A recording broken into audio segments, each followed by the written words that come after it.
here in Houston.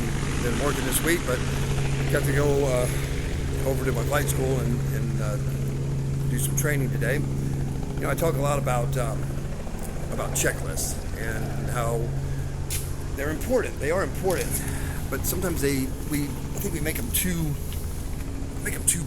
wordy and too long, and people tend to kind of blow through them and maybe even pencil whip them at times. The checklist for pre-flight for a Robinson R22 is that. It's a card size. It's kind of small font, but it's actually it's really straightforward. You just go right through. The sequence is really nice. It flows as you move around the helicopter.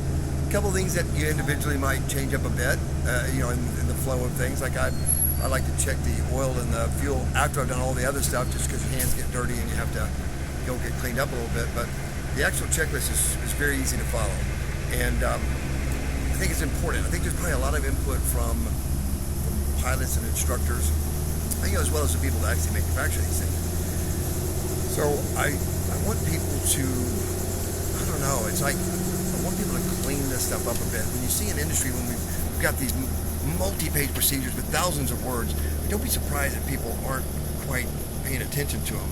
Let's make them concise. Let's make sure they have the things on them that we really need, and don't overdo them, because then people tend to not pay much attention to them.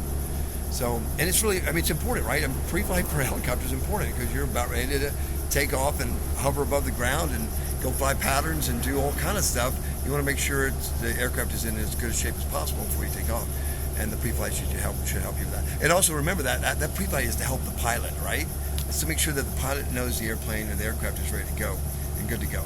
So remember that too, because sometimes people feel like our JSAs and stuff and our pre-jobs are just a way to get somebody in trouble if they make a mistake, something messes up. They're like, hey, where's the JSA? Did they identify all the hazards, right? And so we don't want that. We don't want to weaponize that stuff. That stuff's supposed to be there to help people out. This is here to help me as a pilot to be able to make sure that the aircraft is ready to fly.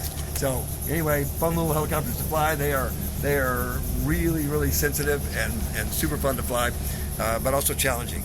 And I just thought I'd share a few thoughts about procedures and actually show you what I'm talking about when I'm in these sessions with you guys and talking about the checklist and the need for it to be concise and to the point. All right, till next time, I'm going to go fly some more here in a few minutes, and then I guess I'll start heading back home.